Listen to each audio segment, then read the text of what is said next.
From double quarter pounders to double quarter pounders with cheese, the McDonald's menu is the stuff of legend. And depending on where you are, it changes. If you're in Hawaii, you can order locally sourced Kona coffee, in Spain you can get a goat cheeseburger, and in Japan you can get a matcha green tea McFlurry. But if you're an eagle-eyed viewer, you might be noticing a delicious, cheesy, circle-shaped hole in their menu.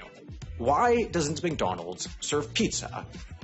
After all, McDonald's' whole thing is serving easily reproducible, people-pleasing, and iconically American foods, and if there's one thing that checks all those boxes, plus the additional box of being pizza, it's pizza. Well, it turns out that McDonald's did serve pizza for about 15 years, and it ended up being a massive, expensive failure. Why? Well, it's a bit of a long story. McDonald's first introduced the McPizza in Kentucky and Indiana in 1989. Riding high and looking to attract more dinner-time customers, C-suite officials saw expanding into the $21 billion pizza industry as a sure way to make more money.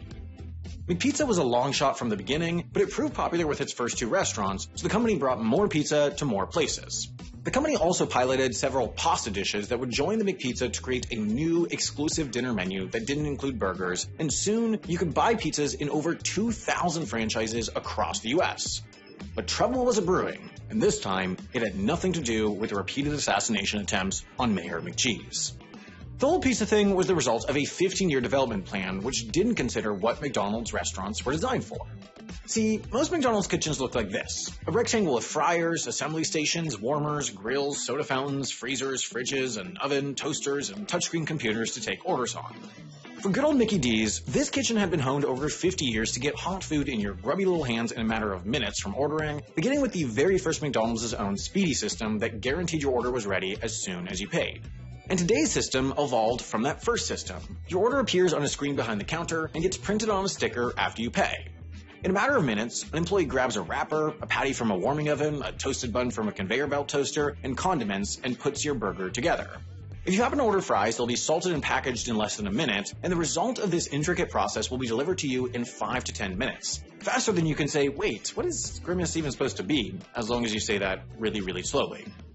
But the problem with this assembly line system is that it's meant to accommodate a relatively limited number of very fast to prepare foods, essentially all of which are either fried or cooked on a griddle. Pizza, on the other hand, typically takes longer to cook and must be cooked in an oven. And even though McDonald's replaced their ovens in preparation for McPizzas, they didn't quite work out.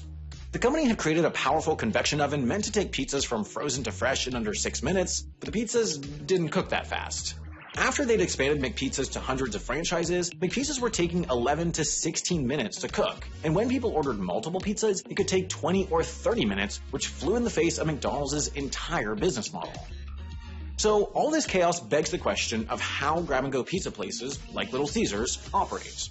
Well, the key with Little Caesars is that their kitchen operates around making as many pizzas as fast as they can, constantly. Most hours of the day, you can walk into a Little Caesars and buy up a warm, freshest pizza without ordering in advance for less money than it costs some brave soul to knock $15 billion off Eli Lilly's market cap. This setup reflects a constant cycle of pizza making, which allows the store to serve pepperoni and cheese pizzas throughout the day, which means no calling ahead or waiting on a pizza to be baked. In fact, Little Caesars' industrial setup parallels the McDonald's model of having an assembly line food ready to be cooked in minutes, only it's pretty much based around one food. The dough's ready to go, and putting on the toppings and sauce takes less than a minute, with most pizzas ready in 10 minutes or less cooked in one of the kitchen's vast number of ovens. And Little Caesars also has warming ovens that keep both hot and ready and advance orders simultaneously hot, and additionally, also ready.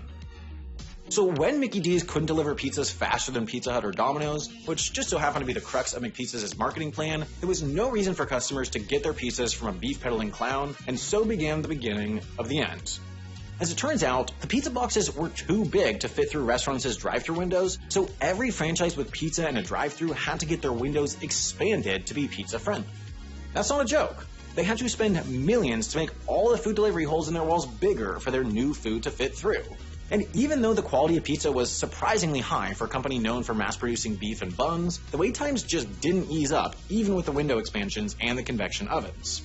By 2000, McDonald's gave up and discontinued McPizza altogether, though one franchise owner kept it going at locations in Pomeroy, Ohio and Spencer, West Virginia until 2017, when corporate killed the McPizza for good.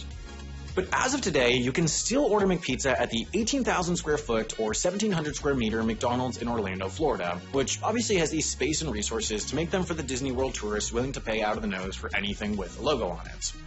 And all this is to say, Little Caesar, despite his slight stature and his having been assassinated in 44 BCE, is not a man to be trifled with.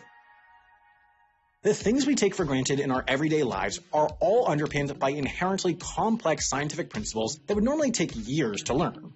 The good news is, with our sponsor Brilliant, you can learn all about the physics of the everyday for a fraction of the time and money it would take to get your PhD in applied physics.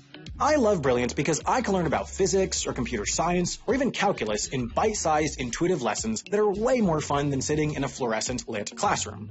And the more classes you take, the more you unlock, which means you can go from scientific thinking to everyday physics to astrophysics in the span of a weekend. It's so easy to fit lessons into your busy schedule. I've used Brilliant in between meetings and whenever I'm waiting in line, and it's amazing how much I've learned with just a few minutes every day.